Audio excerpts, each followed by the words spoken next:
राधे राधे। आप सभी का स्वागत है फिर से मेरे चैनल पे। मैं आपके लिए एक लेटेस्ट जानकारी लेके आई हूँ। जेडीए के स्कीम्स में जो लेटेस्ट जानकारी है अवेलेबल है वो मैं आपके साथ शेयर करूँगी। तो सबसे बड़ी 3 जानकारियाँ हैं इन स्कीम्स के बारे में, वो मैं एक एक करके आपको यहाँ पे बताऊँगी। तो चलते हैं पहली जानकारी की तरफ। तो सबसे पहली जानकारी जो आपको स्क्रीन पे दिखाई जा रही है वो है जेडीए ने एक नोटिफिकेशन जारी किया है। उस नोटिफिकेशन के हिसाब से अब एचआईजी इनकम ग्रुप में जो पहले एक नियम था कि 20 लाख तक के आय वाले ही अप्लाई कर पाएंगे, उससे बढ़ा के अब इन्होंने 20 लाख से अधिक आय वालों के लिए भी ओपन कर दिया गया है। अब 20 लाख से अधिक जिसकी आय है वो भी एचआईजी श्रेणी में अप्लाई कर पाएंगे।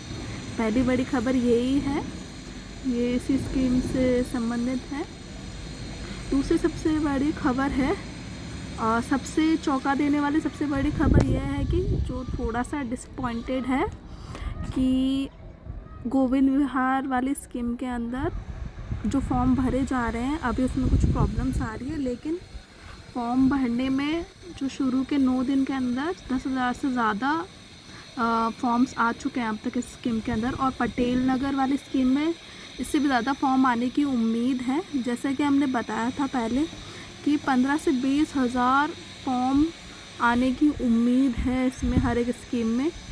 तो देख रहे हैं कि लोगों का रिस्पॉन्स कितना अच्छा आ रहा है। इसमें सिर्फ 9 दिन के अंदर गोविंद विहार वाली स्कीम में 10,000 फॉर्म आ चुके हैं। तो तीसरी हम सबसे बड़ी खबर, अब हम तीसरी सबसे बड़ी खबर पे आते हैं। तो तीसरी सबसे बड़ी खबर है वो है फर्स्ट इंडिया के द्वारा रिपोर्ट की गई है कि उनका कहना है कि इस बुकलेट के अंदर जो स्कीम जारी की गई है उसमें गड़बड़ है। जो गड़बड़ ये है कि जो लेटेस्ट नोटिफिकेशन जो जारी किया गया है राज्य सरकार के द्वारा, उसके अंदर नियमों में बदलाव कर दिया गया था और उन बदलावों को इन बुकलेट्स में अपडेट नहीं किया गया है। ये बुकलेट पुरानी रूल्स के हिसाब से ही जारी की गई है। नोटिफिकेशन के हिसाब से फर्स्ट इंडिया रिपोर्ट की यही रिपोर्ट है। रूल जो 10 है उसमें बदलाव किया गया था, फर्स्ट इंडिया ने ये बताया है। तो मैं बताती हूँ आपको रूल 10 क्या है। वैसे राजस्थान में जो भी स्कीम्स जो निकलती है यूआईटी और जेडीए जोडा, मतलब जो भी प्राधिकरण वाली जो स्कीम निकाल जाती है ना, वो इस रूल के अंडर निकलती है। The Rajasthan municipality disposal of urban land and rural 1974 के अंडर चलती है। इसका जो रूल 10 है उस 10 के ऊपर थोड़ा सा नज़र डाल देते हैं, जहाँ पे ये लिखा हुआ है कि provided that the person concern, wife और husband or any member of his family dependent upon him who own in full or part any residential house or plot of land on freehold or leasehold basis anywhere in the state of Rajasthan shall not be entitled for allotment। तो ये जो rule 10 जो कह रहा है वो आप देख रहे हो यहाँ पे। इस रूल के अकॉर्डिंग अगर कोई भी किसी हस्बैंड वाइफ या उन पे कोई डिपेंडेंट है, उनका कोई रिहायशी परिसर में प्लॉट है या 1 लाख से अधिक आबादी वाले शहर में ऐसा कोई प्लॉट है, तो उसके हिसाब से आप अलॉटमेंट नहीं ले सकते, आप इसमें अप्लाई नहीं कर सकते हो। किसी भी स्कीम में, किसी भी राजस्थान सरकार की स्कीम में आप बेनिफिट नहीं ले पाओगे। जबकि फर्स्ट इंडिया की रिपोर्ट के हिसाब से 4 जनवरी 2021 को एक नोटिफिकेशन जारी किया गया था राज्य सरकार के द्वारा और इन नियमों में बदलाव किया गया था। अधिसूचना में रूल 10 को हटा दिया गया था। 4 जनवरी 2021 का जो अधिसूचना था उसमें यह जारी किया गया था। जबकि हम गौर फरमाते हैं तो ये 4 जनवरी 2021 वाला जो नोटिफिकेशन है, 2 नोटिफिकेशन जारी किए गए, उन दोनों नोटिफिकेशन में ऐसा, इसको जब मैंने देखा तो ऐसा कुछ भी बदलाव मुझे नज़र नहीं आया है। अब मैं आपको दिखाती हूँ उन दोनों नोटिफिकेशन के बारे में। जो 2 नोटिफिकेशन है ये है 4 जनवरी 2021 का नोटिफिकेशन है। इसमें गवर्नमेंट ऑफ राजस्थान ने ये जारी किया है। इस नोटिफिकेशन में पूरी तरीके से देखने पे अपन देखेंगे तो इसमें कहीं पे भी रूल 10 के अंदर कोई भी बदलाव नहीं दिखेगा, मतलब मुझे तो नहीं दिखा है। और जबकि 6A के अंदर, रूल 6 के अंदर जो दूसरा इम्पॉर्टेंट एक कमी थी फर्स्ट इंडिया को जो नज़र आई है वो इसमें दिखाई देती है। तो 6A का जो अमेंडमेंट है वो मैं आपको दिखाती हूँ।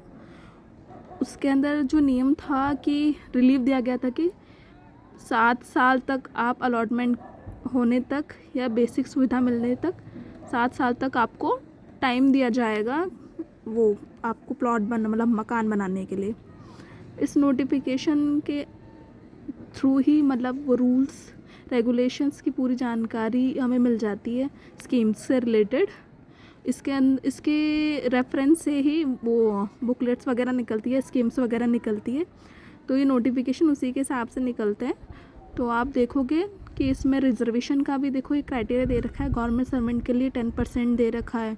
उसके अंदर रिजर्वेशन के अंदर रिजर्वेशन की कैटेगरीज भी है, ये ABC आप देख पा रहे हो, विडो का, सेंट्रल गवर्नमेंट एम्प्लॉय के लिए, इन सभी के लिए आप देख रहे हो।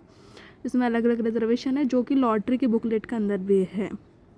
और आप देखोगे तो जर्नलिस्ट के लिए और इन सब के लिए अलग अलग रिजर्वेशन है। इसके अलावा ये जानकारी भी हमें मिलेगी कि किस टाइप का प्लॉट किसको कैसे अलॉट होगा और किस टाइप से आपका पेमेंट लगेगा, कैसे आपको पेमेंट देना पड़ेगा, कितने टाइम में देना पड़ेगा, ये सब कुछ इस नोटिफिकेशन में मेंशन है। तो मैं आपको बताती हूँ इसमें कि मतलब बहुत लोगों का क्वेश्चन रहता है कि कैसे हमें पेमेंट करनी पड़ेगी, कितने दिन में पेमेंट करनी पड़ेगी, और ये तो देखो इसमें सब कुछ लिखा हुआ है कि अलॉटी को 30 दिन के अंदर अंदर पूरा पेमेंट आपको डिपॉजिट कराना पड़ेगा। अगर आप 30 दिन में डिपॉजिट नहीं करवाते हैं तो 90 दिन का टाइम मिलेगा आपको, जिसके लिए आपको 15% पर ईयर का वो आपको इंटरेस्ट देना पड़ेगा। और उसके साथ ही ये भी लिखा है कि अगर ऐसी कोई कंडीशन हो जाती है कि आप अमाउंट डिपॉजिट नहीं करवा पाते हो तो ऑटोमेटिक कैंसिलेशन को विड्रॉ किया जा सकेगा JDA द्वारा। तो UIT जो भी स्कीम निकालती है उसके रिलेटेड उसको विड्रॉ करके इस नियम के हिसाब से उस पर कार्रवाई की जा सकती है, इंटरेस्ट लगा सकती है और आगे की पेनल्टी ली जा सकती है। आप देख रहे हो कि इसमें पेनल्टी का प्रोविज़न भी है। तो 121 डे से ज़्यादा आप लेट करते हो 1 साल तक तो आपको 15% पर एनम इंटरेस्ट लगेगा। अगर 1 साल से 2 साल है तो आप देख रहे हो कि इसमें पेनल्टी का प्रोविज़न भी है। तो इसमें अथॉरिटी ऑफ रेगुलेशन भी दे रखा है कि कौन कौन रहेगा।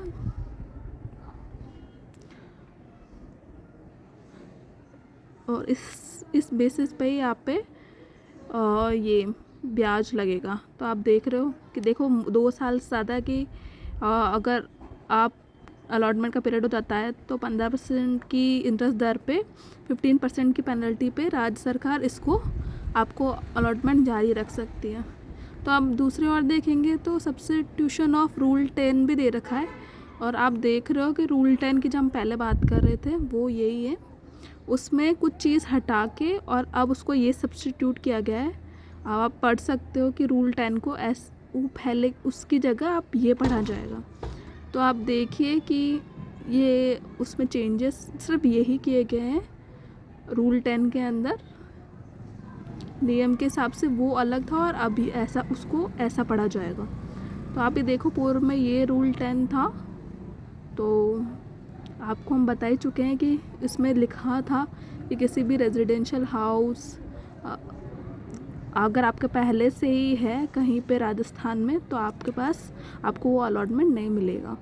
तो हालांकि अभी इस पे कोई क्लैरिटी JDA ने दी नहीं है क्योंकि छुट्टियां हैं अभी, तो मे भी शायद ट्यूसडे तक शायद इस पे कुछ क्लैरिफिकेशन मिलने की उम्मीद है। न्यूज़ में ये चीज़ अभी थोड़ा सा हाईलाइट हुई है। अब देखिए शायद उम्मीद है कि मंडे को शायद JDA इस पे कुछ क्लैरिफिकेशन दे दे। तो अब हमें बस थोड़ा सा वेट कर लेना चाहिए, बाकी मैं अपडेट करवाती रहूँगी आपको। कोई और अपडेट आता है तो। बाकी नेक्स्ट सेशन में हम देखेंगे कुछ और चीज़ें, कुछ और परेशानी जो लोगों को आ रही है उसके बारे में हम डिस्कस करेंगे। बहुत बहुत धन्यवाद।